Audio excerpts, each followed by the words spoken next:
अगर मैं झूठ बोलूं तो इस चीज के लिए मुझे जेल हो जाए, इस चीज के लिए जेल हो जाए अगर मैं आज झूठ बोल रहा हूं। यहां पे मैं अपने आप को बाउंड कर रहा हूं इस चीज के लिए। ईडी के असिस्टेंट डायरेक्टर मयंक अरोड़ा ने मेरी स्टेटमेंट को अपने लैपटॉप से गूगल ड्राइव और व्हाट्सएप पे कहीं शेयर किया, किसी वकील को शेयर किया, बीजेपी में शेयर किया या किसी अफसर को शेयर किया, मुझे नहीं मालूम, या एलजी ऑफिस में शेयर किया। मेरे सामने शेयर हुआ, मेरे वाईफाई से शेयर हुआ। ये मैं आपको जानकारी दे रहा हूं। ये सब चीजें फॉरेंसिक एविडेंस में मिल जाएंगी, सब चीजें। मेरा स्टेटमेंट जो मैंने 43 प्रश्नों के जवाब दिए और एक 44वां ऐड किया इन्होंने लास्ट में, उसको इन्होंने किसी अफसर से शेयर किया है, जिससे भी शेयर किया, और फिर इन्होंने इंतजार किया। फिर वहां से इनको वापस आया और डॉक्यूमेंट के ऊपर मार्क करके मेरे पास लेके आए, हाईलाइटेड, कि साहब ये हटाना पड़ेगा आपको स्टेटमेंट से। स्टेटमेंट मेरा, मैं दे रहा हूं स्टेटमेंट, सेक्शन 17 का स्टेटमेंट क्या होता है, जो स्टेटमेंट के ऊपर सबसे ऊपर लिखा जाता है कि ये पीएमएलए सेक्शन 17 का स्टेटमेंट है, लिहाजा जो आदमी इस स्टेटमेंट को दे रहा है, ये स्टेटमेंट उसके खिलाफ भी कोर्ट में इस्तेमाल हो सकता है। मतलब ये कानून में कहीं नहीं है, पूरी दुनिया में कहीं नहीं है, मगर ये भारत के इकलौते कानून में ये है कि मेरा दिया हुआ स्टेटमेंट ही मेरे खिलाफ इस्तेमाल हो सकता है, पीएमएलए सेक्शन 17।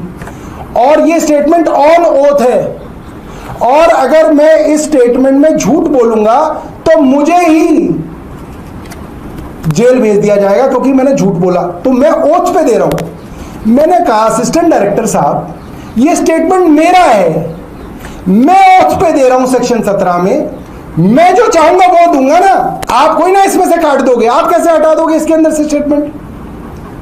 कह रहे सर समझो, हमारे को भी तो प्रोफेशनल दिखना है। मैंने कहा क्या मतलब हुआ? कह रहे सर ऐसे कोई ना, जो आप कहोगे मैं लिख सकता हूं। मैंने कहा फिर क्या लिखोगे आप? कह रहे नहीं सर, जो मुझे ठीक लगेगा मैं वो लिखूंगा। मैंने कहा वाह भाई वाह, हम घास खाते हैं। मतलब मेरा स्टेटमेंट भी ईडी का असिस्टेंट डायरेक्टर तय करेगा किसी तीसरे आदमी को भेज के कि सौरभ भारद्वाज ऑनओथ क्या कह रहा है।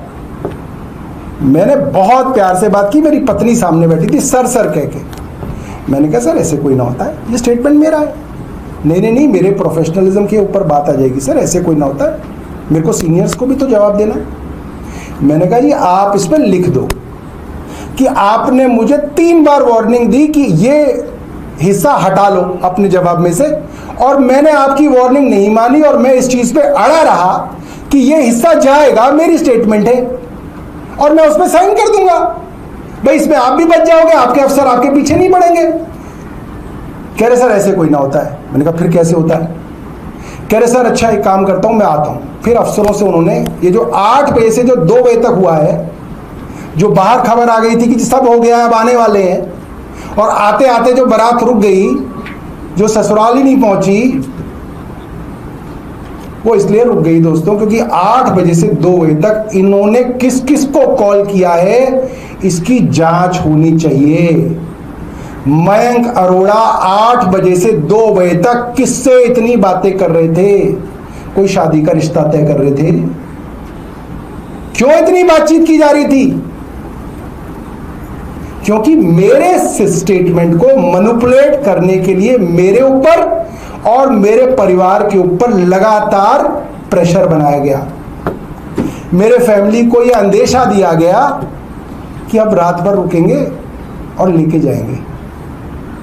मैंने भी पत्नी को कहा भाई ये मेरे वकील के नंबर है, इनसे बात कर लेना सुबह।